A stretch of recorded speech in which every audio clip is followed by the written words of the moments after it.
Pemirsa, kita masih bersama Indonesia Lawyers Club. Tadi ada beberapa bupati udah curhat dan pengacaranya dari beberapa bupati itu adalah Profesor Yusril Iza Mahendra yang kebetulan juga pakar hukum tata negara. Pertama saya ingin tahu, ingin mendapat tanggapan dulu dah sebagai pengacara dari mereka, apa sih yang terjadi, dan tentu saja menjawab pledoi dari Hakim Mahkamah Konstitusi tadi. Ya, saya juga sebenarnya merasa aneh dalam penanganan perkara-perkara pilkada itu. Bukan saya kalah argumen, bukan saya kalah alat bukti, tapi kalah itu mencengangkan. Selama ini saya tidak pernah berkomentar tentang hal itu. Tadi Pak Sarimuda tidak bercerita banyak tentang apa yang saya katakan dalam persidangan Mahkamah Konstitusi itu. Begitu juga yang dari Maluku Tenggara Barat. Maluku Tenggara Barat itu kan simpel sekali. KPU itu tidak mau memberikan hasil rekapitulasi. Seminggu kemudian baru dikasih bersamaan dengan pengumuman pemenang pasangan. Kalau tidak diberikan hasil rekap, atas dasar apa kita membawa perkara itu kepada Mahkamah Konstitusi? Jadi dalam sidang pertama itu saya mengatakan kesalahan yang dibuat oleh termohon KPU itu tidak bisa merugikan pemohon. Pak Akil terima, oke, kalau gitu besok saksi-saksi diperiksa dan sidang. Saksi didatangkan dari Maluku Tenggara sampai 5 kali persidangan. Pada waktu dibacakan keputusan dikatakan perkara ini ditolak karena daluarsa. Ya kalau daluarsa ngapain dipanggil saksi? Dia putus saya di awal sidang. Dan itu bagi saya sangat mencengangkan. Yang kedua, yang Pak Sarimuda katakan tadi itu, diperintahkan kotak suara dibawa, dan kemudian sudah seperti diceritakan Sarimuda tadi keadaan kotak itu. Dan yang mencengangkan kami semua, MK membuka kotak itu di luar persidangan. Di mana mereka hitung kita nggak tahu.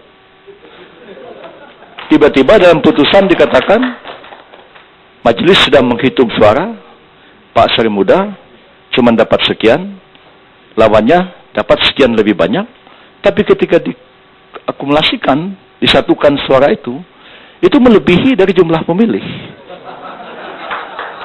Itu saya mengatakan bahwa MK ini melanggar asas yang paling mendasar dari peradilan. Alat bukti itu harus dibuka di depan persidangan, para pihak melihat alat bukti itu.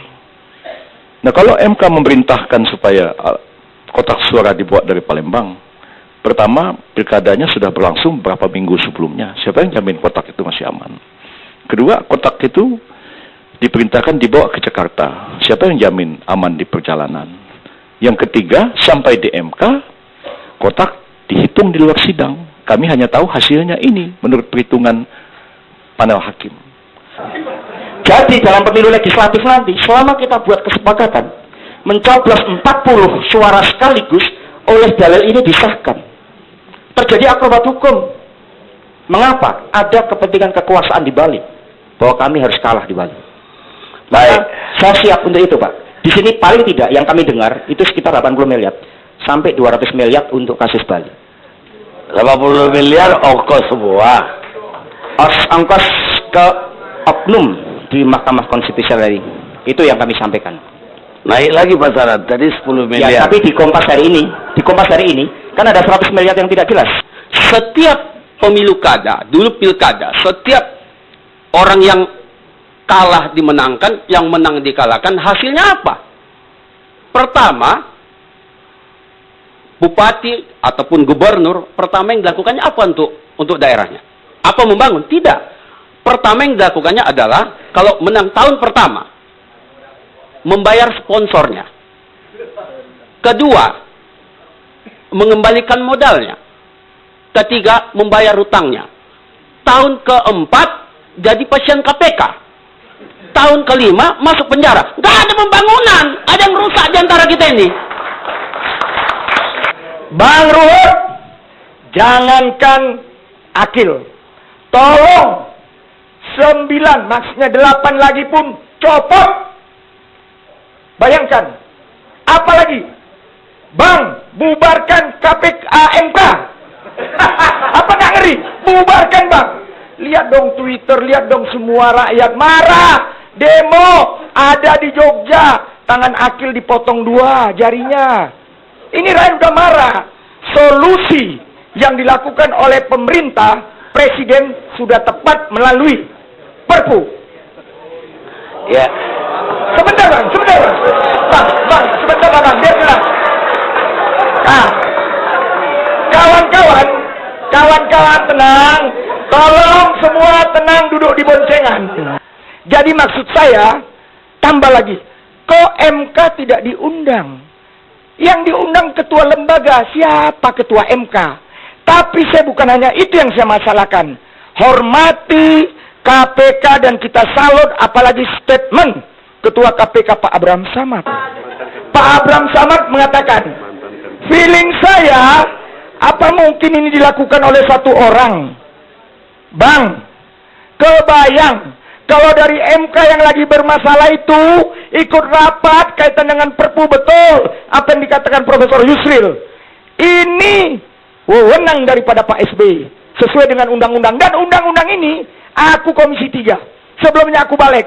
Sudah 4 kali amandemen. Undang-undang ini kita butuhkan. Tidak pernah kita permasalahkan kok. Konstitusi. Abang. Ya cukup dong. Bang, aku mau bilang begini. Kebayang bang. Kalau adalah salah satu MK yang ikut rapat kemarin di istana. Taunya nanti di dalam penyidikan pengembangan.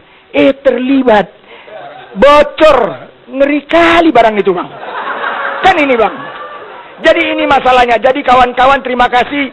TV abang semua TV. Nyatanya Perpu didukung oleh 70% rakyat Indonesia. Dan bang. Cukup.